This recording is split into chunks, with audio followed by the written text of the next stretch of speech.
BP, sugar, thyroid, obesity, hormone సమస్యలని మందులు లేకుండా నేచర్ మంత్ర ఫుడ్ తో రివర్స్ చేసుకోండి. చెర్లపల్లి విజయశాంతి రెడ్డి కేసుకి సంబంధించి మిస్టరీ వీడింది అన్నటువంటి మాట పోలీసులు అయితే తేల్చారు. ఎందుకంటే దగ్గర దగ్గర 8 నుంచి 9 రోజులు అవుతోంది. వీళ్ళు 30 తారీఖున చనిపోతే ఇప్పటికీ కూడా కేసు ఇన్వెస్టిగేషన్ కి సంబంధించి ఈ రోజు వరకు కూడా పూర్తి స్థాయిలో అన్ని కోణాల్లో దర్యాప్తు చేస్తున్నటువంటి పోలీసులకైతే ప్రాథమికంగా నిర్ధారణ చేసింది ఏంది అంటే ఆమెకు లోన్లీనెస్ అట్లాగే డిప్రెషన్ కారణంగానే పూర్తి స్థాయిలో వాళ్ళ ఇద్దరి పిల్లల్ని కూడా అంటే డిప్రెషన్ కి లోన్ అవ్వడమే కాకుండా డిప్రెషన్ తోని ఆమె చనిపోతే గనక మళ్ళా మీ ఇద్దరు జీవించలేరు అనేటువంటిది కన్విన్స్ చేసి మరి పిల్లల్ని ఒప్పించి మరి అందరూ సూసైడ్ చేసుకున్నట్టుగా నిర్ధారణకైతే వచ్చారు. యాక్చువల్లీ ఈ కేసులో ఎప్పుడైతే చెర్లపల్లి రైల్వే స్టేషన్ లో వీళ్ళు ముగ్గురు ఆత్మహత్య చేసుకున్నారో ఆ టైంలో కూడా అక్కడే ఆమెనే కార్ డ్రైవ్ చేస్తూ దగ్గర దగ్గర 8 గంటల పాటు వాళ్ళ పిల్లలతోని గడిపిన తర్వాత లాస్ట్ లో చెర్లపల్లి రైల్వే స్టేషన్ కి వెళ్ళి ట్రైన్ కింద పడి ఆత్మహత్య చేసుకున్నారు. సో అప్పుడు కార్ ఎక్కడైతే నిలిచి ఉందో ఆ కార్ లో ఒక చిన్న స్లిప్ లాంటిది ఉండింది. దానిపైన కూడా ఆమె రాసింది, అంటే నా చావుకి ఎవరు కారణం కాదు, నాకు లోన్లీనెస్ వల్లనే నాకెవరూ లేరు అన్న ఫీలింగ్ తోనే నేను చనిపోతున్నట్టుగా అందులో రాసిన ఉన్నటువంటి పరిస్థితి. అంటే ఒక రకంగా చెప్పాలంటే నోట్ రాసి మరి చనిపోయారు. కానీ దీంట్లో ఏదైనా బలమైన కారణం ఉంటుంది అనే కోణంలో విచారణ చేశారు. ఎందుకంటే ఓన్లీ విజయశాంతి రెడ్డి చనిపోయి ఉంటే వేరేలాగుండేది. కానీ inter first year second year చదువుతున్నటువంటి ఇద్దరి పిల్లలతో కలిసి Vijayashanti Reddy that railway station లో పూర్తిగా ట్రైన్ ఎదురుగా నిల్చొని అంత భయంకరమైనటువంటి చావు ఎందుకు కోరుకున్నది అనే కోణంలోనే ఏదైనా బలమైన కారణం ఉండుంటుంది అనే కోణంలోనే అన్ని ఆధారాలతో సహా ఏ క్లూ కూడా వదలకుండా విచారణ చేసినటువంటి పోలీసులు ఆమె లోన్లీనెస్ వల్లనే పూర్తి స్థాయిలో విజయశాంతి రెడ్డి వాళ్ళ ఇద్దరు పిల్లలతో కలిసి ఆత్మహత్య చేసుకున్నట్టుగా ప్రాథమికంగా అయితే నిర్ధారణకు వచ్చారు. కానీ ఆమె డిప్రెషన్ కి కారణం ఏంటి, డిప్రెషన్ లో ఉండడానికి రీజన్ ఏంటి, దీనికి ఎవరు కారణమై ఉంటారు, ఎందుకు ఇంత లోన్లీనెస్ ఫీల్ అయింది? ఎందుకంటే ఆమెతో పాటు వాళ్ళ అమ్మ ఉంటుంది, అట్లాగే చాలా దగ్గరలో వాళ్ళ తమ్ముడు చిరంజీవి కూడా ఉంటాడు, అట్లాగే వాళ్ళ హస్బెండ్ మంచి లైఫ్ లీడ్ చేయాలి అన్న కారణంతోని దుబాయ్ లో ఉంటాడు. బట్ పిల్లలు అట్లాగే హస్బెండ్ అంటే వాళ్ళు ఇద్దరిని కూడా హాస్టల్లో చదివిస్తోంది. వాళ్ళు అట్లాగే వాళ్ళ హస్బెండ్ ముగ్గురు ఒకటేసారి వీళ్ళిద్దరు హాస్టల్ వెళ్ళిపోవడం, ఈయన దుబాయ్కి వెళ్ళిపోవడం. సో ఒకేసారి ముగ్గురు వేరే వేరే ప్రాంతాల్లో ఉండడం తట్టుకోలేకపోయిందా, అదే కారణం కావచ్చా అన్న కోణంలో కూడా పూర్తి స్థాయిలో విచారణ చేస్తున్నారు. ఏ కోణంలో సర్చ్ చేసినా సరే నిన్నటి వరకు కూడా పోలీసులకు ఒక్క క్లూ అంటే ఒక్క క్లూ దొరకలే. ఎందుకంటే ఆమె కేవలం హౌస్ వైఫ్ మాత్రమే కాదు, ఆమె సాఫ్ట్వేర్ ఎంప్లాయ్, చాలా మంచి ఎంప్లాయ్, ప్రొఫెషనల్ గా చాలా బాగుంటుంది, ఒక టీమ్ ని లీడ్ చేస్తుంది అని అంటే ఆఫీస్ లో ఈమెకి ఏమైనా ప్రాబ్లం ఉందా, ఆఫీస్ లో ఎవరైనా ఏమైనా హెరాస్ చేశారా, ఈ కోణంలో కూడా విచారణ చేసిండ్రు. పోనీ పిల్లలు ఏమైనా కారణమై ఉంటుందా, ఎందుకంటే టీనేజర్ పిల్లలు కాబట్టి ఏదన్నా దాంట్లో ఇన్వాల్వ్ అయి ఉంటే దాని నుంచి బయటపడలేక ఇంకేదైనా వేరే ఆప్షన్ లేక ఇంకా చనిపోవడమే బెటర్ అని భావించి ఈ డిసిషన్ తీసుకున్నారా, ఇట్లా వాళ్ళ పిల్లల ఫోన్స్ కావచ్చు, అట్లాగే Vijayashanti Reddy phone and laptop కావచ్చు, ఆఫీస్ లో ఉన్నటువంటి కొలీగ్స్ ని కావచ్చు, దెన్ దగ్గరలో చుట్టుపక్కల ఉన్నటువంటి అందరి స్టేట్మెంట్ తీసుకోవడమే కాకుండా అమ్మది అట్లాగే వాళ్ళ అన్నది వీళ్ళిద్దరే చాలా దగ్గరగా ఉండేవాళ్ళు కాబట్టి వాళ్ళిద్దరిని కూడా పలుసార్లు విచారణ చేశారు. అయినా కూడా ఎక్కడ కూడా క్లూ కనిపించలే. పోనీ ఇంత డిప్రెషన్ లో ఉంది, ఇంత లోన్లీగా ఫీల్ అవుతుంది కాబట్టి ఎవరితోనైనా అన్నతో గాని లేదంటే అమ్మతో గాని షేర్ చేసుకుందా అంటే ఎక్కడ కూడా అట్లాంటిది కనిపించలేదు. అంటే లోన్లీనెస్ ఆమెను లోపల కిల్ చేసేసింది. ఇంకా నాకు వేరే ఆప్షన్ లేదు, నాకు అందరు దూరంగా ఉంటున్నారు కాబట్టి నేను ఇంకా ఉండలేను, బతకలేను అనుకొని ఆమెనే డిసైడ్ చేసుకొని వాళ్ళ పిల్లల్ని కూడా ఎంత భయంకరంగా ప్రిపేర్ చేసిందో మరి ఏం చెప్పిందో తెలియదు. కానీ నేను చనిపోవాలనుకుంటున్నాను, నేను చనిపోయిన తర్వాత మీ ఇద్దరు ఎలా ఉంటారు అని భయమేస్తుంది అని చెప్పిందా, లేకపోతే మీరు బతకలేరు అని చెప్పిందా, ఏం చెప్పిందో తెలియదు.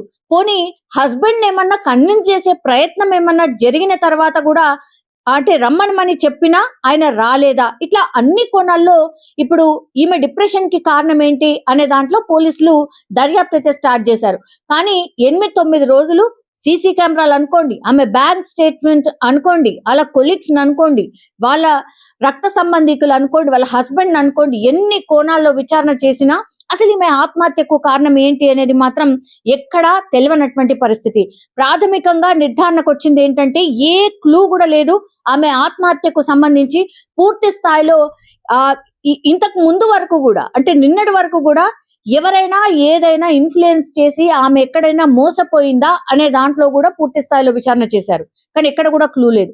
వందల సీసీ కెమెరాలు చెక్ చేశారు. ఎవరైనా కలిసారా, ఏమైనా థ్రెటనింగ్ కాల్స్ వచ్చాయా, ఇది కూడా చెక్ చేశారు. ఫోన్ మొత్తంగా కూడా ఫోన్ ని పూర్తిగా జల్లెడ పడితే కూడా ఒక్క క్లూ లేదు.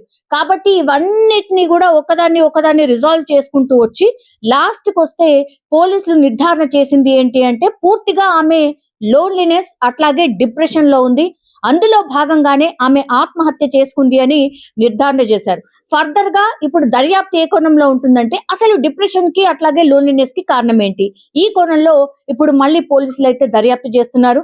కానీ అత్యంత భయంకరం అండ్ బాధాకరం, పాపం తన లోన్లీనెస్ వాళ్ళ పిల్లల్ని కూడా చంపే వరకు ఇన్ఫ్లుయెన్స్ చేయగలిగింది, వాళ్ళని ఒప్పించగలిగింది. మొత్తం ఫ్యామిలీ అయితే ఇప్పుడు తుడిచిపెట్టుకుపోయింది.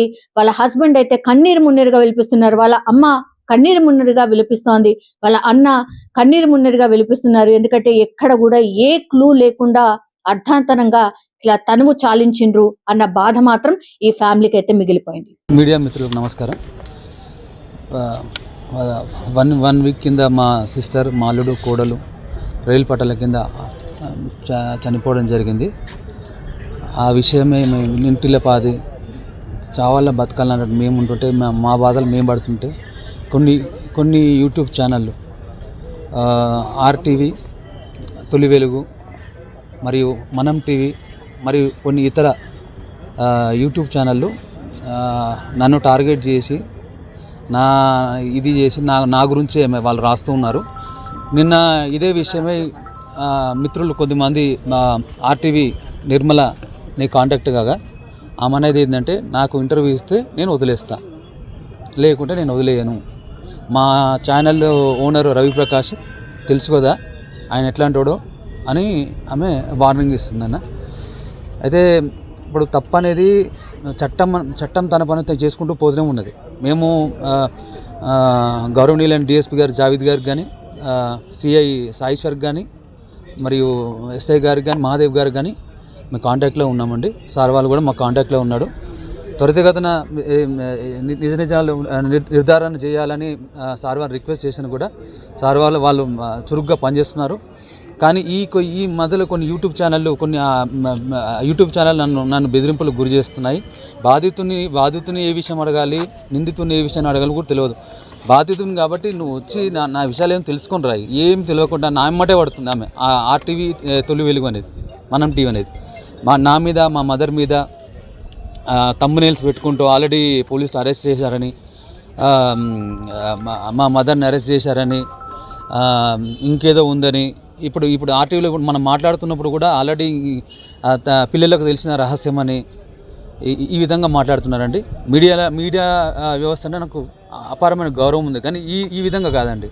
లేని వారికి సాయం చేయండి, ఇంకేమైనా ఉన్నా చేయండి. మీరు పేర్లు పెట్టుకొని బ్లాక్మెయిలింగ్ చేయడము, ఇంకోటి చేయడం మానుకోండి. ఇవన్నీ ఇప్పుడు ఈ వీడియో తర్వాత అయినా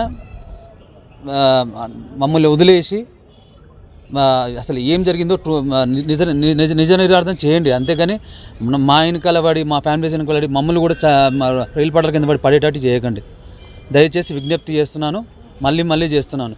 అయితే విషయం ఏమనగా సిఐ గారికి ఈ విషయాల మీద నేను కంప్లైంట్ చేయడానికి వచ్చాను, గోవిందరెడ్డి సార్కి. సార్ ఏమన్నారంటే ఇది ఇక్కడ మనం ఇది డిఫమేషన్ కేసు వేసుకోవాలి, మీరు ఇక్కడ కంప్లైంట్ తీసుకోవడానికి ఉండదు అని అన్నారు. సార్ చెప్పిన ప్రకారం అడ్వకేట్ దగ్గరికి ఇప్పుడు వెళ్తున్నానండి. అడ్వకేట్ దగ్గరికి వెళ్ళి క్లుప్తంగా ఛానల్ యాజమాన్యం మీద, యాంకర్ల మీద డిఫమేషన్ కేసు ఇస్తాను. ఎన్ని సంవత్సరాలైనా కొట్టడానికి సిద్ధంగా ఉన్నాను. మీకు నేను భయపడే వ్యక్తిని కాదు. మీరు ఏందో, మీ చరిత్ర ఏందో అందరికీ తెలుసు. మీ ఛానల్ గొప్పతనం చెప్పడం నా దగ్గర కాదండి. మీరు గొప్ప ఛానల్ అయితే 10 మందికి సేవ చేయండి. అంతేగాని థంబ్నెయిల్స్ పెట్టి తల్లికి తెలిసిన రహస్యమని అన్నే చంపిండని ఇంకోటి అని పెట్టుకుంటూ ఏం ఇదా మీ బతుకు? ఇట్లా నా బతికేది? ఎక్కడైనా మానుకోండి. మీ యజమానికి చెప్తున్నాను. మిగతా ఛానల్ అందరూ బాగా కవర్ చేస్తున్నారు. మీడియా ఛానల్ అనేది కవర్ చేస్తేనే విషయం 10 మందికి తెలుస్తుంది. పోలీసు వారు వేగవంతం చేస్తారు, కాదనట్లేదు. కానీ బాధితులు ఏందో నిందితులు తెలుసుకొని మీరు గ్రౌండ్ రిపోర్ట్ తెలుసుకొని చేయండి. ఆ పిల్లల్ని నేను పెంచానండి. 3 years 4 years పిల్లల్ని నేను తీసుకొని పెంచాను. పెళ్లి చేసామనే ఇదే కానీ మా అల్లుడు కోడల్ని మొత్తం నేనే పెంచిన, నా చేతుల మీదకి పెంచిన. మా మదర్ నేను పెంచాం, మా మదర్ నేను పెంచాం. మా అల్లుడు వెళ్ళి మా ఇంట్లోకి వెళ్ళి ఒక 1 year మాత్రమే అవుతుంది. మా కోడలు వెళ్ళి 2 years మాత్రమే అవుతుంది. నా సంటి పిల్లల్లాగా నేను పెంచుకున్నానండి. మీ విషయం ఏమీ తెలియదు. ఏదో గగ్గోలు పెట్టినట్టు మాట్లాడుతుంది ఆ యాంకర్ ఆమె. దయచేసి ఇది గమనించండి. ఇప్పటి నుంచైనా మానుకోండి. మీరు ఇంకేదైనా న్యూస్ వెతుక్కోండి. ఈ న్యూస్ మీరేమి ఇవ్వాల్సిన అవసరం లేదు. చట్టపరంగా పోలీసు వారు వాళ్ళు ఎంక్వైరీ చేస్తున్నారు. వాళ్ళు ఎంక్వైరీ చేసిన తర్వాత ఎవరు దోషులు అయితే వాళ్ళకు చట్టరీత్యా చర్యలు తీసుకోబడతాయి. అది నేనైనా ఎవరైనా ఎవరు చట్టానికి ఎవరు అతిథులు కాదు. కానీ మీకు ఏం తెలియకముందే ఏదో తెలిసి ఏదో తమ్మునేల్స్ పెట్టి మళ్ళీ ఎంతమంది చంపుదామనుకుంటున్నారు? దయచేసి మానుకోండి. విజ్ఞప్తి చేస్తున్నా, దండం పెట్టి చెప్తున్నా.